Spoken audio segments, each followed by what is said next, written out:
안녕하세요. 토요미스테리 디바제시카입니다. 2013년 카리브해에 위치한 섬나라 도미니카 공화국의 작은 마을 살리나스라는 곳에 살던 11살 소녀 칼라가 있었습니다. 아이가 어릴 적부터 굉장히 활달한 성격이었어요.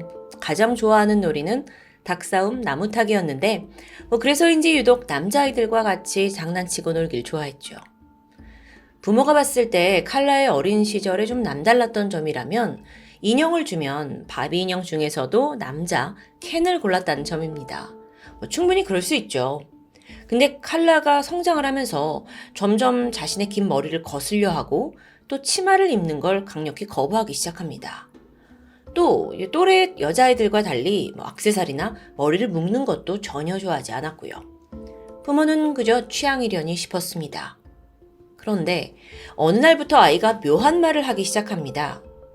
엄마, 내가 여자일까? 남자 아닐까?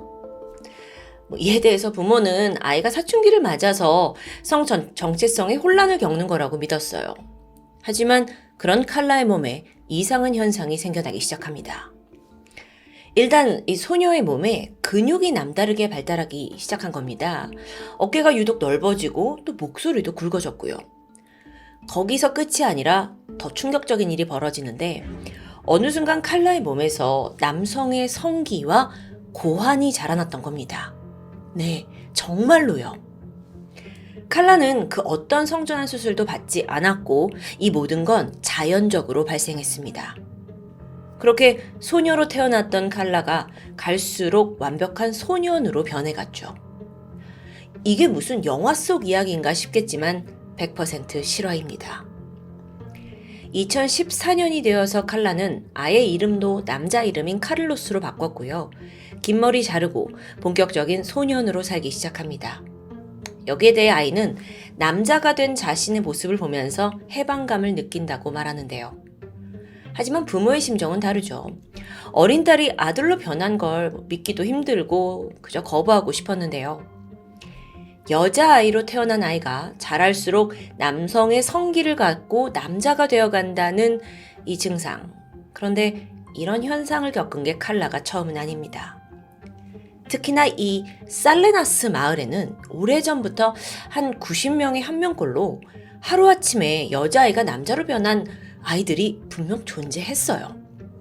그래서 과거에는 이 마을에서 이런 아이들을 악령이 씌었다, 신의 저주를 받은 거다 하고 불길하게 여겼습니다. 그래서 이런 분위기 때문에 부모는 아이의 이 자연적인 성전환을 숨길 수밖에 없었고요.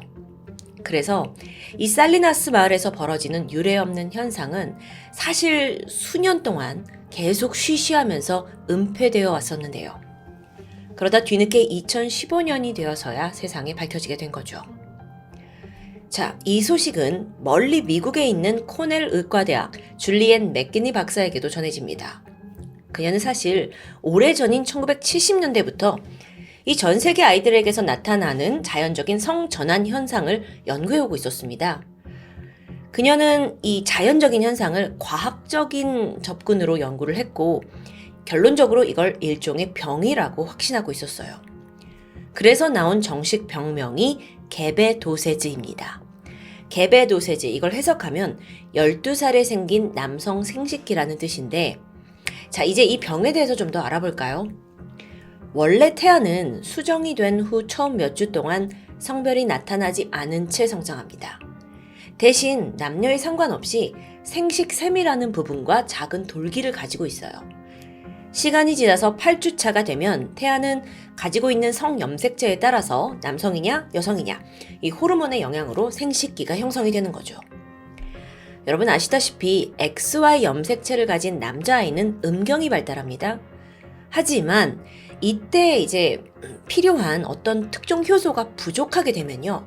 결국 생식기가 태아 상태에서 완전히 발달하지 않은 채 태어나게 되는 거죠. 그럼 딱 봤을 땐 이 아이는 여자입니다. 그런데 점점 자라면서 사춘기쯤 되면서 뒤늦게 남자 모습이, 성기가 나오게 되는 건데요. 즉 엄밀히 말해서 이 게베도세즈는 여성이 남성으로 바뀐다기보다는 DNA상으로 원래 남자가 맞지만 어떤 선천적인 질환으로 생식기가 발달하지 못하고 태어난 증상입니다. 맥키니 박사는 이런 연구 결과를 1974년에 사이언스 저널에 발표했어요. 그 내용을 좀 보니까 개베도세즈 사례가 1970년대부터 도미니카 공화국, 파푸아뉴기니, 이집트, 터키에 집중되어 있는 게 보입니다. 지금까지 드러난 것만 약 50여 건 이상이고요. 근데 자료를 보면 이상하게도 도미니카 공화국에 특히나 이 고립된 마을 살리나스에서 발생한 건수가 압도적으로 많습니다. 맥키니 박사는 여기에 대해 호기심을 가졌고 직접 살리나스 마을을 방문해서 머물게 되죠.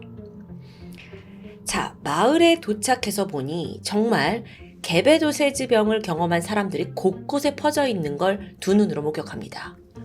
오죽하면 이 마을에서는 인간의 성을 남성, 여성, 그리고 자웅동체로 나누고 있었어요. 그러니까 이 자웅동체라는 게 개베도세즈 환자들을 뜻하는 거겠죠.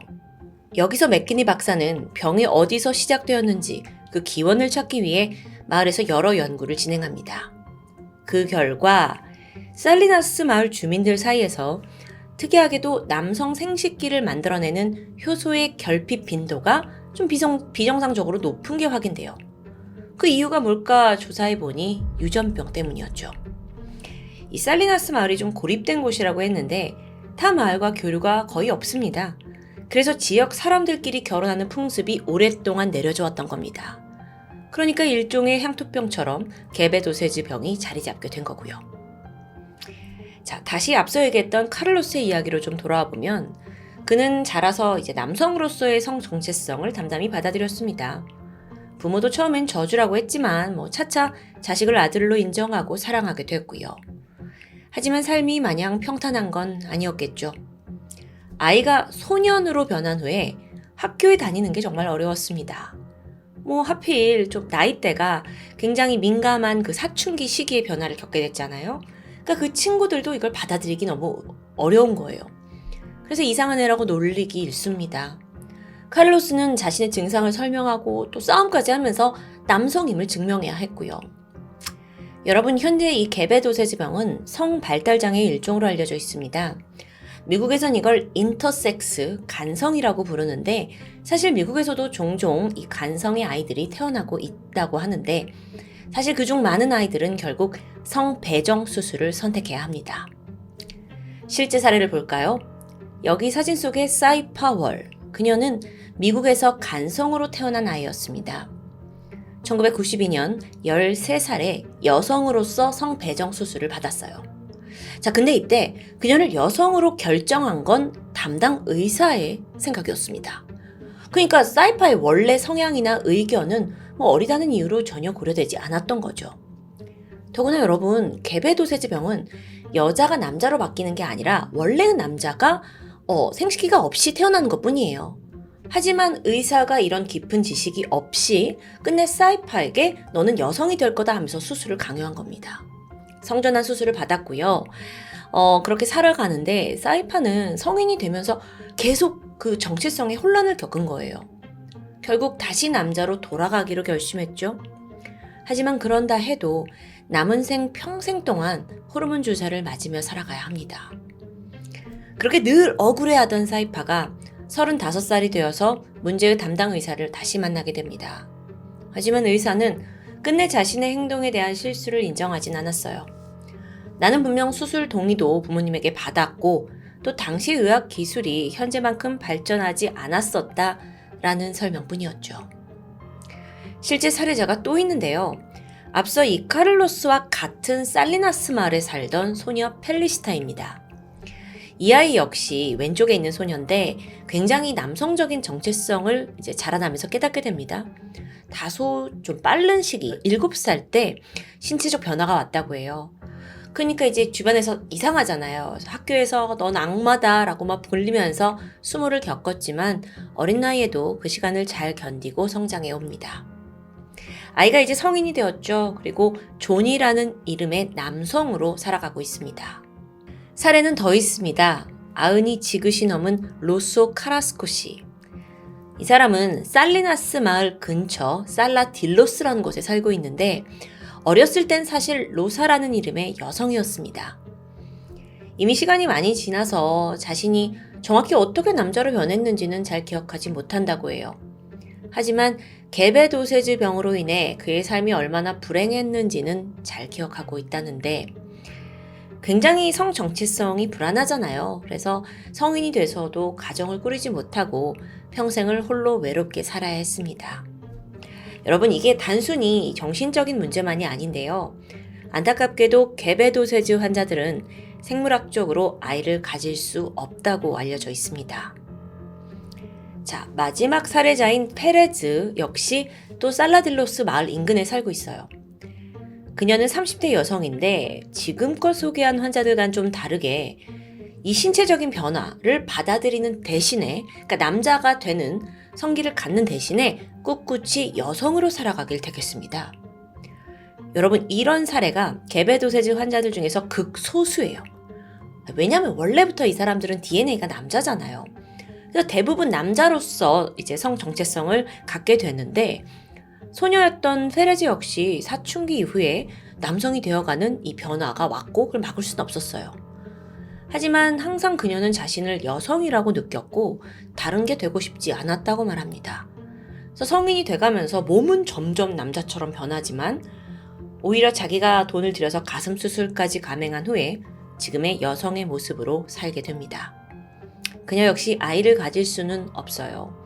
그건 그녀에게 평생의 아픔일 텐데요. 안타깝죠. 참고로 그녀의 조카 역시 개베도세즈로 태어났다고 합니다. 한편 이걸 연구하는 맥기니 박사는 정말 평생에 걸쳐서 이 병에 매달렸어요. 그리고 환자들을 지속적으로 추적 관찰한 결과 아주 흥미로운 사실을 발견합니다. 개베도세즈 환자들은 탈모가 없어요. 나이가 든 뒤에도 전립선이 발달하지 않습니다. 그리고 여드름이 나지 않아요. 이건 의학적으로 아주 솔깃한 이야기였습니다.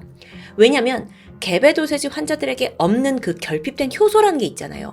그 효소가 결국 탈모와 여드름을 억제할 수 있다라는 결론에 도달할 수 있으니까요. 그래서 의학계에서는 이걸 토대로 전립선 비대증 약과 탈모 약을 개발하게 된 겁니다. 이게 피나스테리드라는 호르몬 억제제인데요. 현재 가장 대중적으로 사용되는 탈모 치료제와 또 전립선 비대증의 주요 성분으로 알려져 있죠.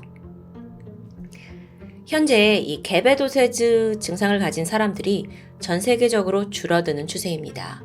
하지만 유독 도미니카 공화국의 그 살리나스 마을과 인근에서만 여전히 일정한 비율로 발생하고 있어요. 그나마 불행 중 다행인 건 이제 과거에는 너는 악마다, 저주다, 오명을 썼지만 최근엔 인식이 많이 달라졌다는데요. 도미니카 공화국에서도 그들의 탄생을 인정하고 또 사춘기 이후 야, 너 이제 진짜 남자가 됐어 하면서 변신을 축하해주는 분위기라고 합니다. 다행이죠. 인간이 살아가면서 성 정체성, 평생에 영향을 미치는 아주 중요한 문제입니다. 그런데 어린 나이에 그런 혼란을 피해갈 수 없는 개베도세즈 환자들 이야기를 들으면서 참 안타깝다는 생각이 들었는데요. 포인트는 이겁니다. 그들이 여성으로 살든 남성으로 살든 그건 우리에게 어떠한 피해도 주지 않는 그들의 소중한 삶이에요. 더 이상 그들에게 상처와 아픔이 없이 자신만의 삶을 주체적으로 당당히 살아갈 수 있는 그런 시대가 되길 바라고 있습니다.